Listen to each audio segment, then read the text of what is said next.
and ask No, it's questions. good.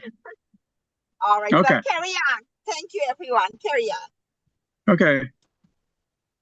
All right, thank you, Madam Lily, for your interaction with Professor. So once again, good evening, good day, good morning, everyone. Good day, Professor.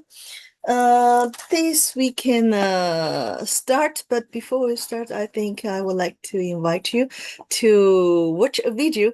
So this is a video about an agriculture exhibition, agriculture show in Zambia. And we do have a very wonderful top leader who give us a detailed presentation about NLPF in just 5 minutes.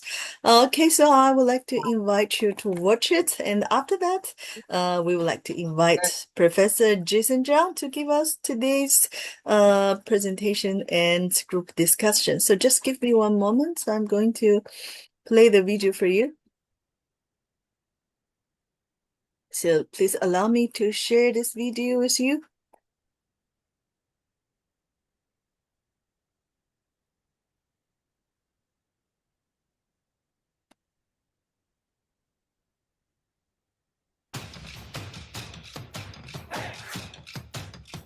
My name is Melania M. Kaptula, Mrs. I'm a 7-star consultant in Greenworld. I'm going to talk about one of our amazing products, Nutriplant organic fertilizer. This bottle you are seeing me holding here, it is highly drought resistant. We have been told that this year we are going to have another El Nino drought like the one we had in 2023-2024 farming season. Those who are going to use this product, they are going to harvest. I've got a testimony on this one. I do maize, which the rains went before it started tasseling. The maize tasseled, it matured, and we harvested. So if you want to harvest this year, amidst the drought which we have been told, go for this fertilizer, the organic fertilizer for Greenworld. Then it also retains soil nutrients. If you think your field is finished, there is no need of shifting. Just get this fertilizer, Nutriplant fertilizer for Greenworld, and it is going to retain your soil nutrients. I can say this fertilizer comes from China, and all of us know that Chinese people are very good farmers. And on top of that, they have got very little space. So they have come up with this fertilizer where they are going to recycle the little space which they have for their farming. So if you want to maintain your space, get this fertilizer. Then it also increases the germination rate. If you use this fertilizer, whatever you plant, it's 100% germination.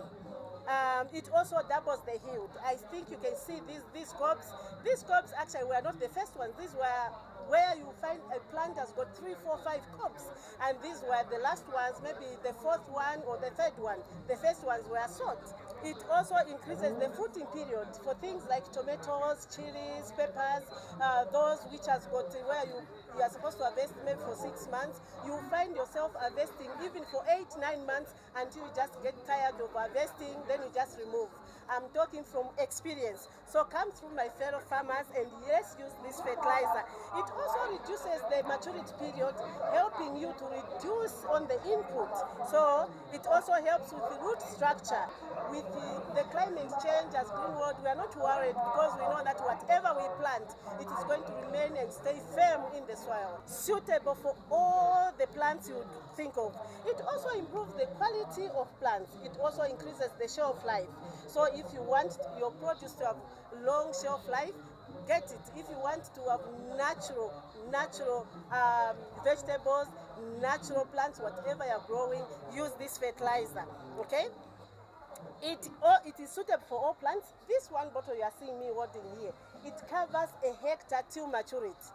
And it is going for only 750 during the show and 900 kwacha later. But if you compare, you who are farmers, you would know very well to say for us to have to put the input fertilizer in the field for 1 hectare, we need about 8 bags of chemical fertilizers.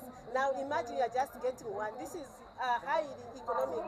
So for our farmers, maybe we would say those small scale farmers, go for this fertilizer because you put little, but what you're going to harvest is more. And it is also economical. You don't need transport for you to take your fertilizer to your farm. You can just buy a bottle or 2. You just put in your handbag or your pocket. You are good to go.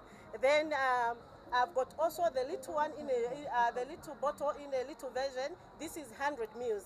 The 100 mils covers a lima till maturity. You are going to ask me to say, but what are the spraying ratios? So the spraying ratios, it's 1 to 1. 20 liters of water, 20 mils of fertilizer. 50 liters of water, 50 mils of fertilizer, it's Fordio. So the spraying times also, you spray in the morning before 9 and also in the evening after 5. If you want, you can spray the whole night. If you spray the whole night, because if you spray the whole night, and these times I've given you, it is going to help the plants retain water. That's why I said with little water, your plants will mature. Whatever type of plants I've already said it's suitable for all plants. Then it has got all the macro and micronutrients needed by the plant. All the macronutrients needed by the plant on a larger scale, we've got nitrogen, we have got phosphorus, we have got potassium, we have got calcium, we have got magnesium, we have got sulfur on a larger scale. This is on macro.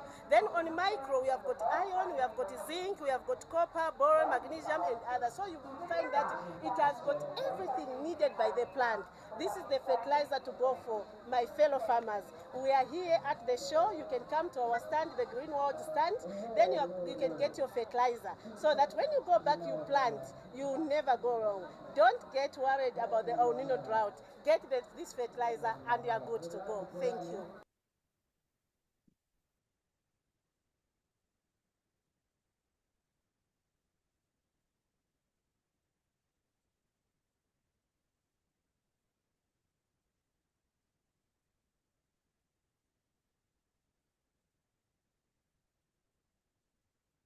All right, Professor, I've got to stop sharing my screen. Sorry, my laptop. So, okay, now we thank you very much for watching the video. Now the floor is yours. Professor, so please, you may start sharing your screen. Okay. Hello, everyone. And we just, actually, this video is very good. The best part was, Chinese are very good at the farms. It is true.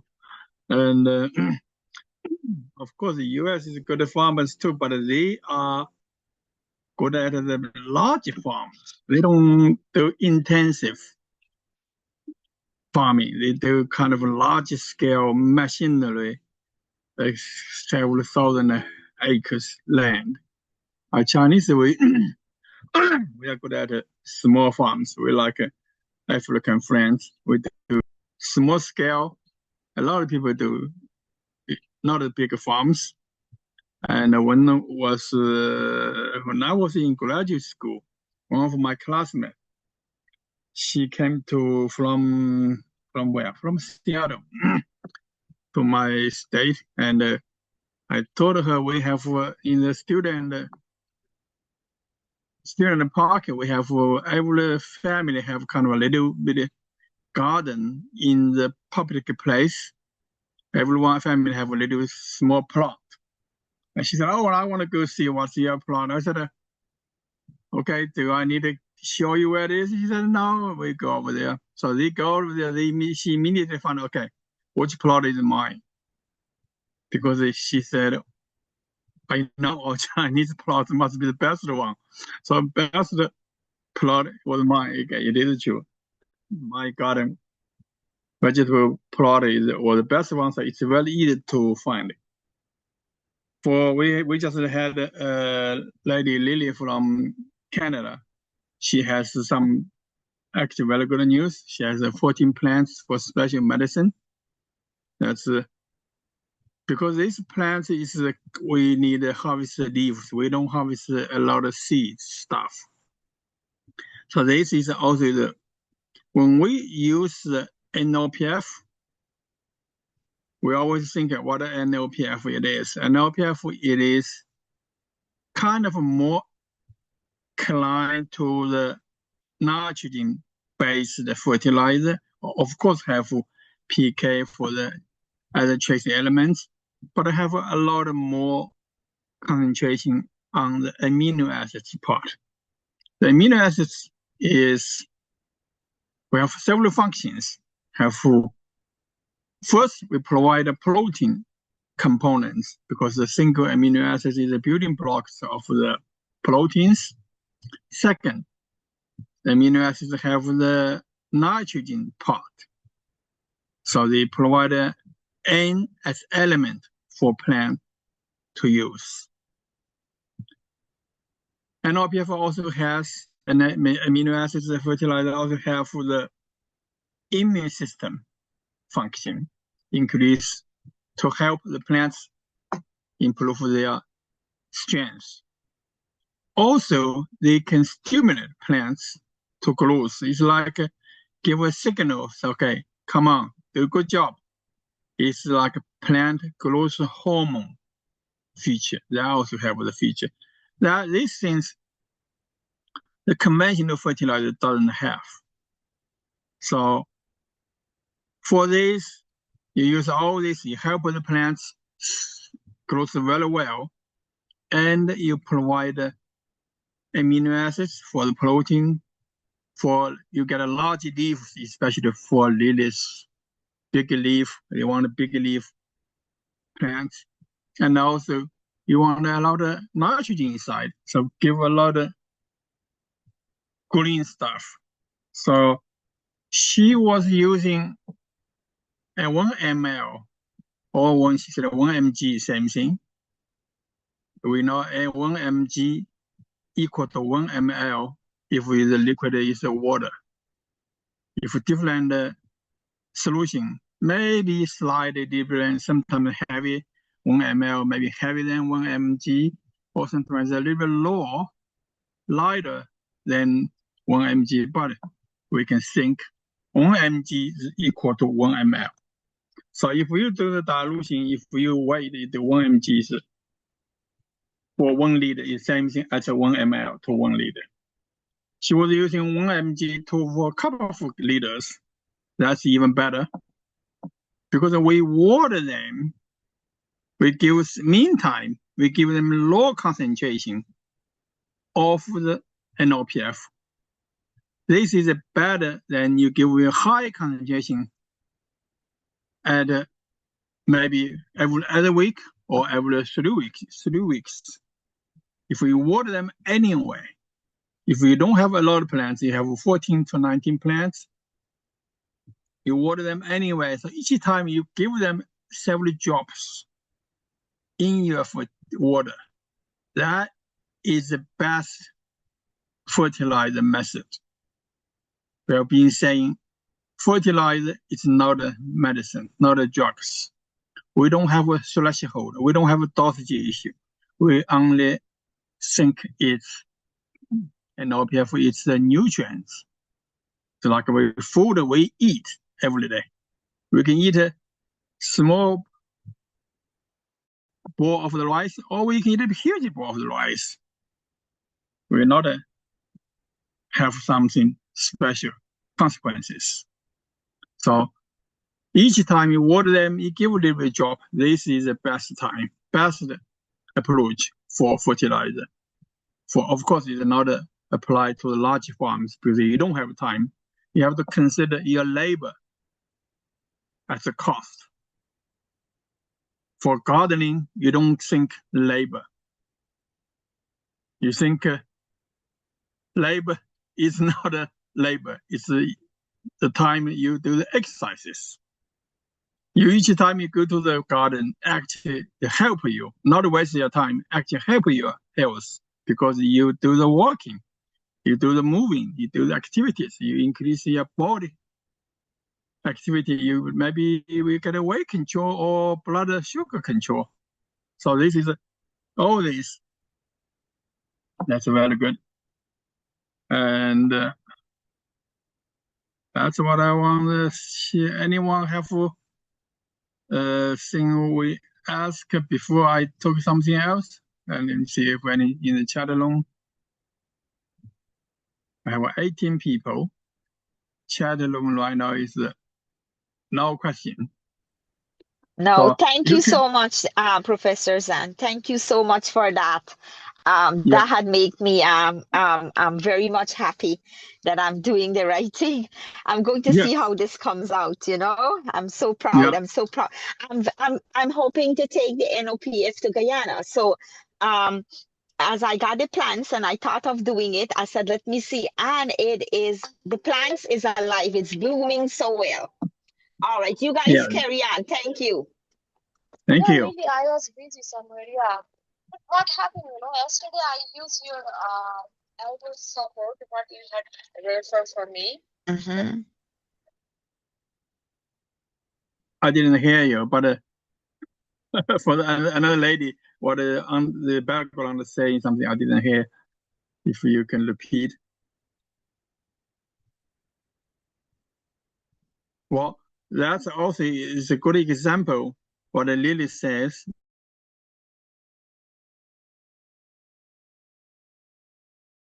Only hear my lectures. I don't want to be a lecturer. I want to share experience, share the knowledge, and help everyone to do the scientifically farming, to scientifically apply any fertilizer and scientifically apply pesticides. We don't just close the eyes and do whatever. Okay, some people in the older school, let's spray pesticides every week. One of my mom's home, my grandparents' village, their neighbor, one day, 13 young people died because of spray pesticides. They spray organic phosphate, very high toxic, try to control the mites on cotton. In that time, during the 60s, 70s, you don't have plant protection technicians in the village level. Whatever they bought the pesticides from the store and they just spray. Every village have a spray team. They don't do anything else, just spray. So spray, continuous spray each field. The daily spray, that day was very hot. All the pesticides fumigate, become like a fog above the cotton plants. And all these 13 young people died. After that village don't have young people. So don't spray pesticides just to say, okay, we just spray every week to control, because I don't know what are they, any insects there, I'll just spray. Same thing applies to the fertilizer. I said, okay, that's good. NOPF good, of course it's good. All other fertilizer good, of course it's good. Let's just apply fertilizer a lot, continue apply fertilizer. Then have several issues come up. One is the money. You waste the money. Only you apply fertilizer when plants need. If plants don't need it, you waste it. Some pesticide fertilizer, they water soluble. NOPF is also water soluble. Nitrogen is water soluble. If we apply in the field, plants didn't use, if there's any rain, they wash it away. Your money is gone. When the plant is too small, you keep giving them, you don't have enough to cover your canopy. So this, and also different plants, different crops, they need a different fertilizer. That's why we discuss all these techniques for each different crop. How do we apply? If your plants is, we like Lily's plants is, she's harvesting leaves. Then we can apply more nitrogen base. We don't worry about turn off if we have too much leaf, we can't be too close. Then the plants we may don't go to the flowering stage. They keep growing all the leaves. Like we said in the past, if the cotton, You keep giving them fertilizer, green fertilizer, nitrogen. And then the leaf is very big, but you don't have flowers. You don't have the buds. You don't have the fruits, not cotton balls. So I remember when I was little, we said, well, I feel the cotton leaf is too green, too dark green, too good. You cannot walk in. We need to give them a shock. What a shock. Let them dry a little bit. Don't give them any food, plants food. What the food for plants is water and the nutrients. I stop feeding them.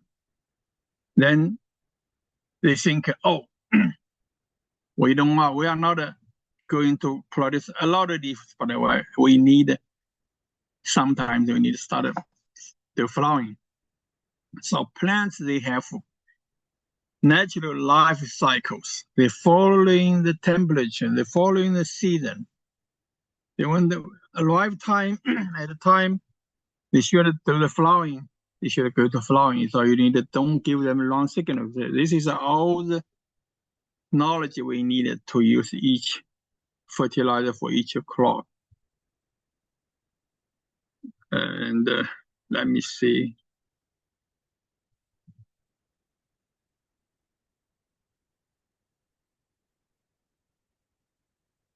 Do you see my slides?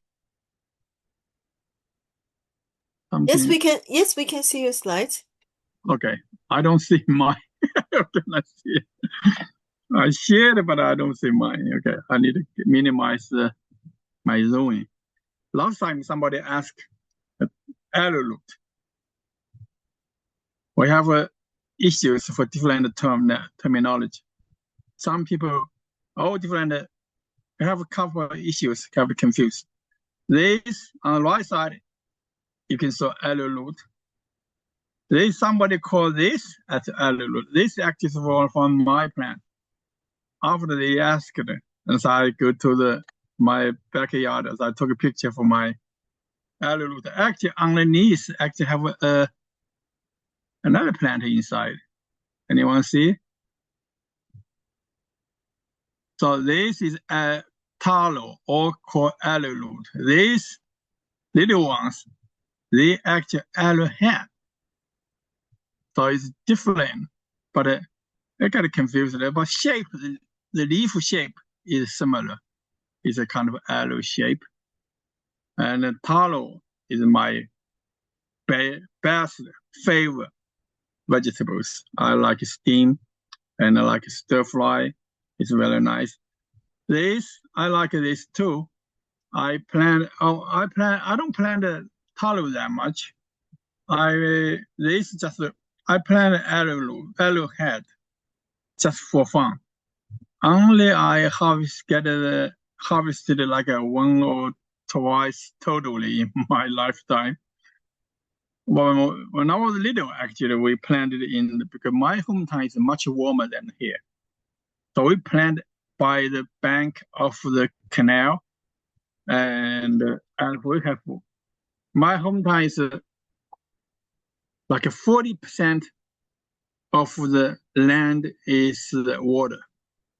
60% is actually soil land. So we have too much water.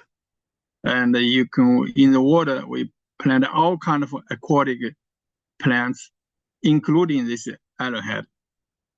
The arrowroot, the taro we plant actually in the garden is not by the water. We can actually, every day in the evening, we water them.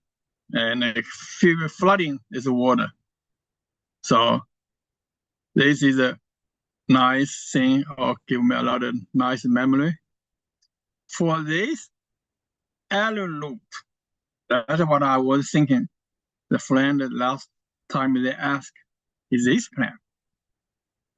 So it's a kind of confused, but it's you see, they all have roots, and they all have above ground leaves. We all eat roots. The other thing is also example we how do we analyze crops. we need to know what we are growing, what we are harvesting. Of course, some region, I think Indian people, I don't know where, they eat this the stem too. They peel the skin off, they eat this big stem of the talos.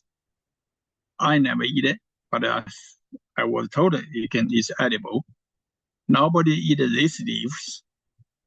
So this, if you're harvesting the roots, then you show what your objective is to build enough foliage that have a lot of leaves, then have a lot of nutrients to build in the system, and eventually will be moved to the roots. So roots, they don't do the synthesis. They just collect all the nutrients from the leaves. So you cannot spray fertilizer onto these roots. These roots, they are not taking too much nutrients. It's themselves. Of course, they have a lot of roots. You can see actually taro have a lot of roots. These have a lot of roots. You don't have a lot of roots on the arrowhead. You can apply fertilizer into the soil directly to the roots, like we just discussed with Lily. We don't want to apply any fertilizer or any kitchen waste or anything too close to the plants. Why is that? Because when we're saying about the trees, bigger trees like teas, coffee, all these plants, bigger orange, apples, peaches, these bigger trees, they have a canopy. Then the closer trunk, they don't have a lot of actually active roots terminals. So active terminals is underneath the dripping line outside of the canopy. But for the taros, for these three species of the crops, the canopy itself is not that big, maybe only 1 foot or 2 feet diameter total. So this big side circle are the nice root terminals. They can actively take nutrients. If you too close to the terminals, if you're kitchen garbage, because the kitchen wastes, they actually, when you put into soil, they are not immediately available for plant to use. They are just the fibers, proteins, fatty acids, everything, all this garbage, what they call garbage. They are not water soluble. When you put into soil, what we do is we're feeding these waste to soil microorganisms. These guys, microorganisms, they're so happy when you put all this waste into the soil. You give them big banquet, a lot of food for them. So they actively come in to multiply and produce a lot of more fungus, a lot of more bacteria, a lot of more earthworms. Eventually, they use them all. Actually, we can give them a term called fermentation. It's called a fermentation. They actually a lot of microorganism activities. The fermentation, a lot of things happen. One of the feature is the temperature. It will be very hot. So temperature will be hot. When the hot temperature, the fermentation, if you have a big bucket of the waste together and they make temperature too high, the actual high temperature is not good for the active plant terminals. So that's why one reason you stay away from the terminal, stay away from roots, keep a distance like 1 foot apart. Then after the fermentation, they become the microorganisms microorganisms, they eat all this your waste, and they produce a lot more bacteria, fungi stuff, a lot of hyphae, a lot of floating body, a lot of everything. They actually, meantime, they convert a lot of fibers, food, fat, proteins to the water-soluble molecules. These water-soluble molecules then can be used by plants. And also, the biomass of these microorganisms, they multiply maybe 1,000 times. And the bacteria and the fungi, their lifetime is very short. Some bacteria, they maybe only survive for several days or a week, and they die. They multiply. Bacteria multiply by split. So they produce a lot of cadavers of these microorganisms, and they are a lot of times available immediately to be used by plants. So we always forget, we always ignore the soil. Actually, soil is a life ecosystem. They are life. We have to treat them very well. You don't ignore the soil. Soil, they are alive, have millions, billions of organisms inside of the soil. You have to treat them very well, then they will become your manufacturer, the incubator, to help you to produce your crop. So how do we treat them soil very well? You can have to feed them. You don't starve them. Number one, feed them the nutrients is water. Please, you give them water. If you don't give them water, then me too. We're human. Number one we need is water and air. The plants, the organism, ecosystem in the soil is same thing. They need water and air. This is number one. If we keep using conventional fertilizer, the soil will be kind of like a more pH will going down, soil will be more solid. You don't have a lot of air space in the soil, so cannot maintain or retain water or retain fertilizer nutrients. So that's why we need to try to reduce use of your conventional fertilizer to maximize, to increase your use of your organic fertilizer, organic nutrients. The kitchen waste is organic fertilizer. NOPF is organic fertilizer. So we try to move up organic parts, reduce the conventional fertilizer. Then the soil will become more open, more soft, have a lot of air in. Earthworm. If you see the earthworm, which means your soil is not that bad. If you see a lot, that's very nutrient, very rich soil. They make a lot of tunnels. Then the air can get in, the water can get in, the nutrients can get in. So this is, we always try to look at your soil. They are alive. Many people didn't think. That's why we need to remind the people, our soil is alive. Treat the soil as treat your own. Then you will benefit for your generations. Not only our generation, we want our future generations still can use our land. So this is because this we have similar fertilizer usage.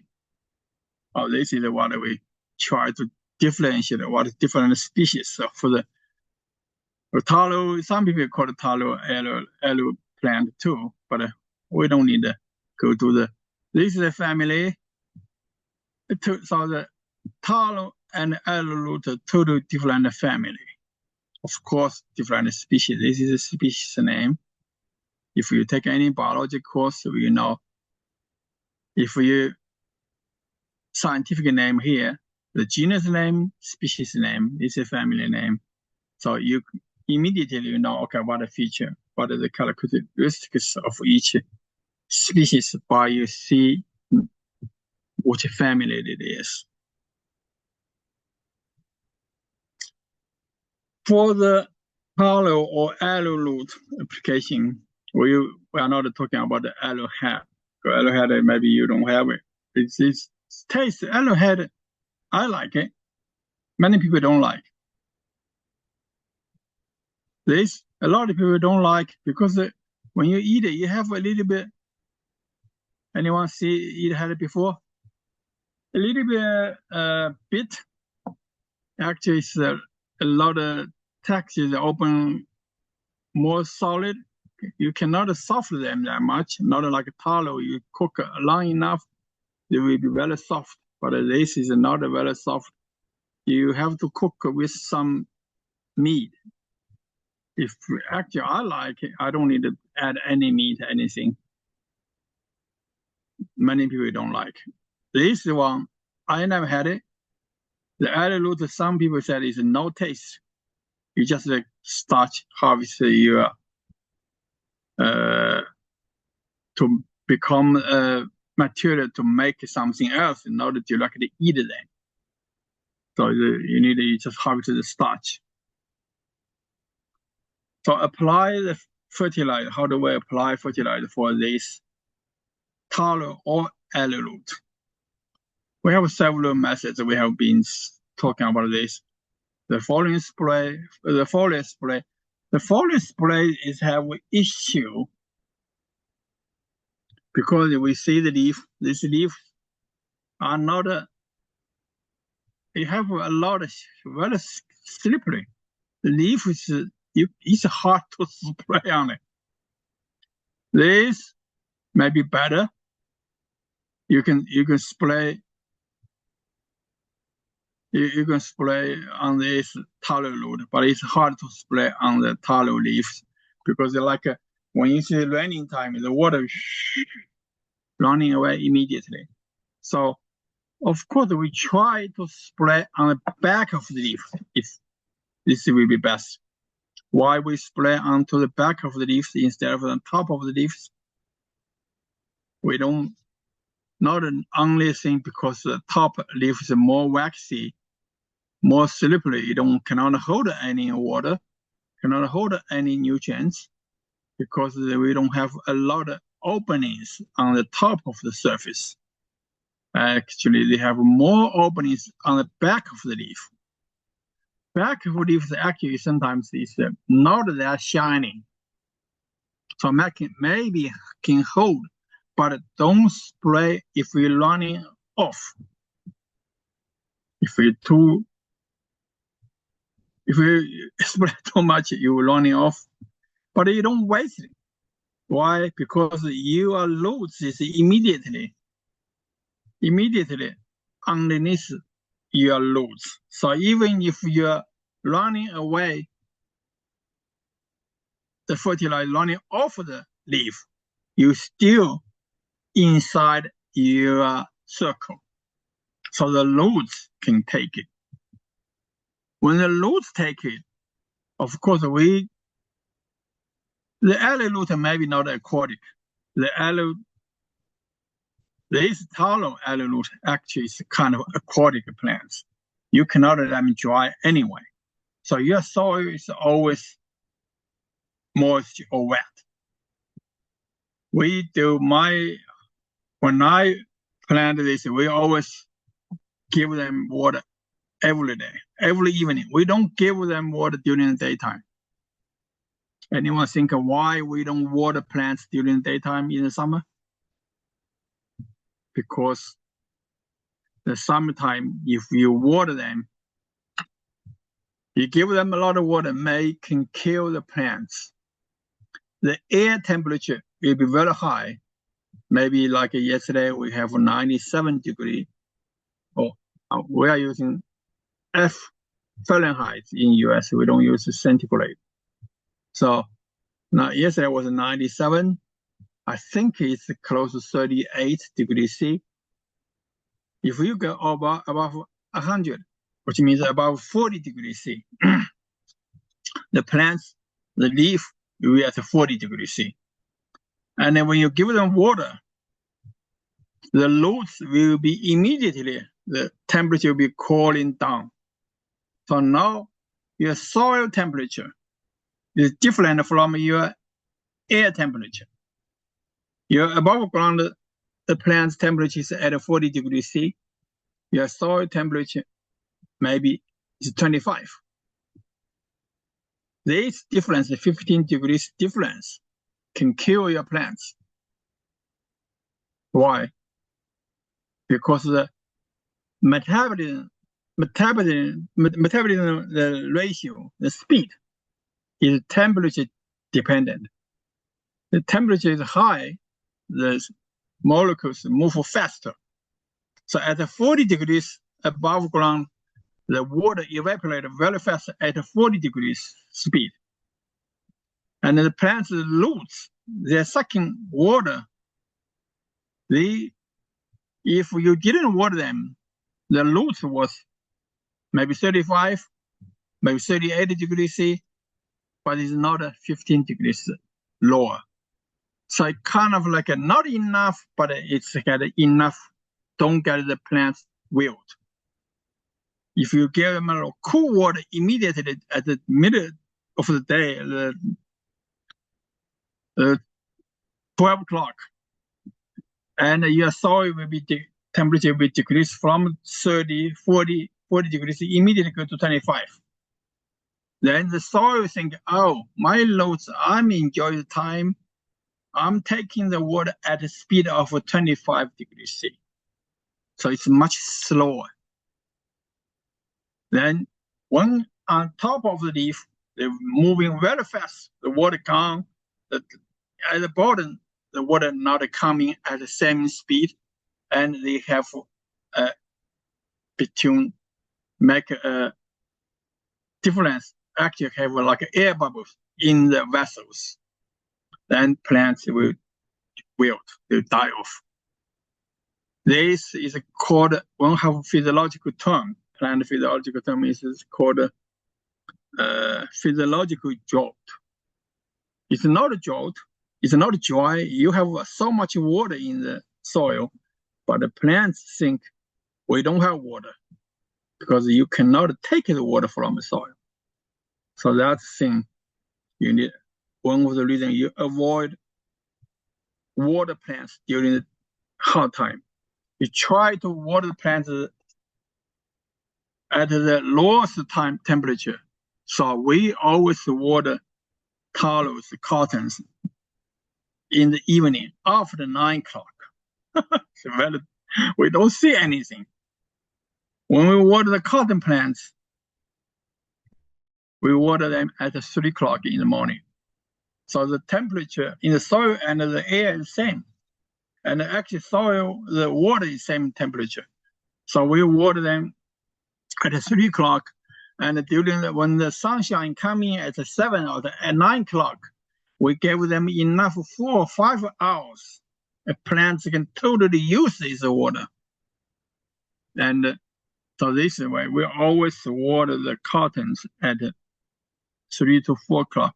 We go to the field at 3 o'clock and start to water them until sun come out.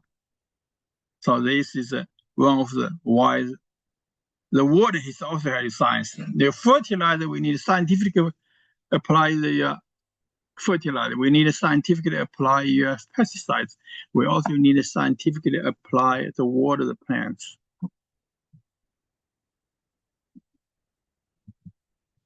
So the methods for apply the NOPF or conventional fertilizer, we have several methods here. So you can, if you have irrigation system, you can run an irrigation system. You can put a dripping system, then you have to calculate the rate based on the tank meter to control the speed. So you put a 10% stock solution, or you put less. You have to check your manual, check your control panel of your dripping system, depends on how much NOPF you want to put in the water tank. For the root, apply direct to the root. We don't want to, if you're conventional fertilizer, like we just said, you have to open the soil, put the conventional fertilizer in the soil, and you have to cover it up. You cannot, you're not supposed to leave just spreading the conventional fertilizer on top of soil and then left it alone, especially for the summer plants. For the conventional fertilizer, we have NPK, and nitrogen is water soluble. If you leave it uncovered, they will be evaporated from the solid phase to the air phase, gas phase. You will disappear. You will lose your nitrogen. Then why you apply the fertilizer in the soil? So you apply, you lost it. Don't apply. So we have to cover it. We have to cover it, and also, of course, this is aquatic or semi-aquatic. You always, if you put anything in the soil, you want them fertilizer to be available for plants use. You have to make sure your soil is moisture before you. The best is before you plant, you wet your soil a week before. Make sure your soil is moisture. Then you apply fertilizer or you apply pesticides. Many cases you apply pesticides in the soil. Why? Because some insects, like scale insects, they fix on the plants, they never move. The top of their body, they covered by scale, by the wax. When they covered by the wax, you cannot spray them. You spray any pesticides, become useless, because they totally, the scale is here underneath, and they covered a piece of wax like shellfish shell. You never see them. All the pesticides, so you spray on top, they're running away. So they have it protected underneath. Only thing you can get them, you have two options. One is when they hatch, when the mother of the scale, they lay eggs. And these eggs will hatch. When the little nymphs, little larvae, they come out from the eggs, that time, they don't have wax on the top. They move around, that time you spray, you can get them. And after a week or two, they find a spot they like. They put the needle, maybe 10 times longer than their body size, into the plant tissue. And then they stuck there, and they never leave for the whole life. Meantime, they produce wax on the top. So after that, you will never get them. So second option is you put systematic pesticides, insecticides into your soil. It's like a nicotine stuff.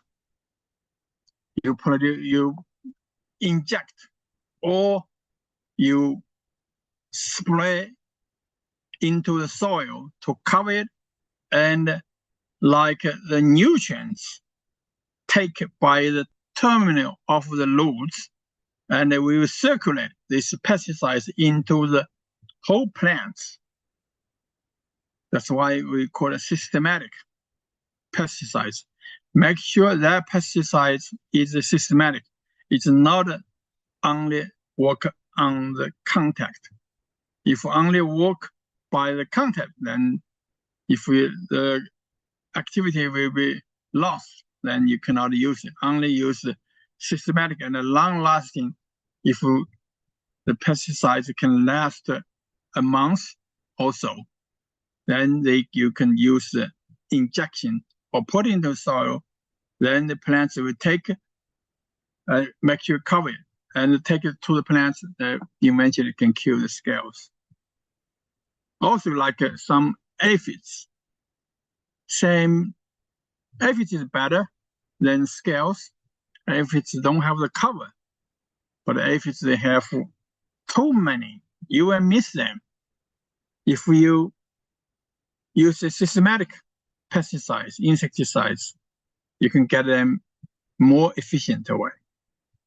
Also have some insect in the stem, in the trunk, the bullers.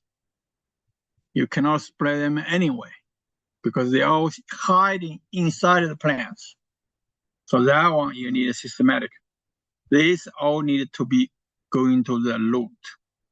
So this is for the conventional fertilizer, you need to use a root or use a dripping system.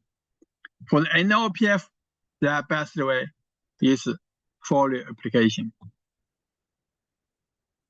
For the schedule, let's see what schedule. Normally, if we don't know, we spray every 2-4 weeks.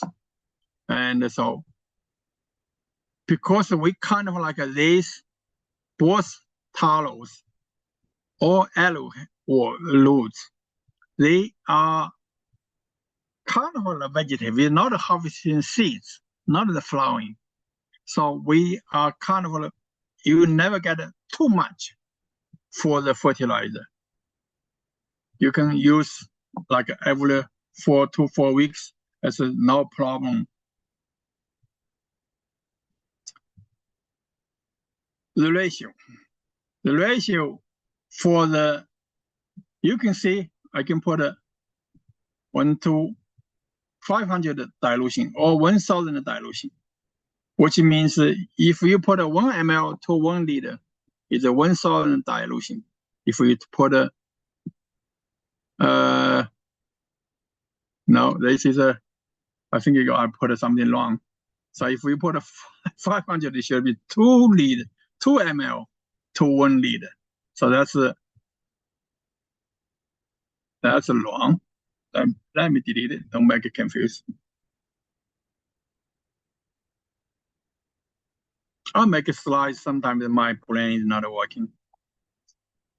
So you just remember we can get a high concentration because why we can get a 500%, 500 ratio is higher than 1000 ratio. Why we can get a high? Normally we say 1 ml to 1 liter. And here we can say 1 ml to 500 because these leaves are more waxy. You cannot get them that much. You can actually add something.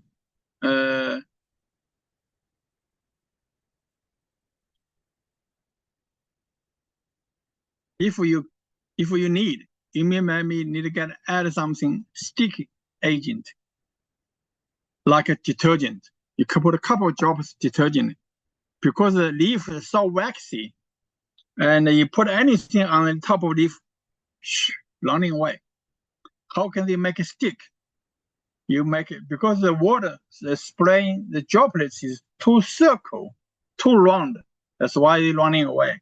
If we add a detergent, the droplets will be more flat. Then they will stick on the leaf. They don't drop that much easily. You add a detergent, don't add too much. You can just symbolically just say, okay, I added some. I feel better. That's enough. Don't add too much. Add too much detergent, you can kill the plants too. For compare this aloe root, taro, aloe root actually need less attention. You don't have to give them too much. So if you can give them every 3 or 4 weeks, spray them, I mean, it's enough because they have a lot, both of them produce a lot of leaves. You have to look at your soil. Your soil is fertile enough or your soil have now very weak, very poor. So you need to pay more attention on your soil, not necessarily you spread too much on these leaves. The talos, they can actually leaves much stronger. The stem is huge. That's why some place, I don't know if the Africa will eat the stem. Maybe I need to try sometime. I never eat it. And we have so many stems. We don't throw them away. We actually feed the animals. We cut into pieces and give them more corn starch, mix them, and give to the animals. Because my hometown the soil is too rich. We always have more than enough vegetables. We cannot eat them. Like in my garden, I eat maybe 10% of vegetables I plant. I don't need to eat it. We have too much vegetables, so we don't need to explore either every single pit. This morning, I went to the garden. I have that by bigger of squash pumpkin. Somebody must be deer. Have a lot of biting on it. So I pick it up and throw it away. So we have way more vegetables we need. So we don't eat anything we have to. So that's why we don't eat the stem of the talos. But I know a lot of places eat the talo stems. So that's why they need, because the stem is so big, you need a lot of fertilizer. So make sure you combine your base fertilizer. You can put NPK into the soil before planting. And then you use the NOPF as side dressing to make it a nicer, high yield. That's what I have for this.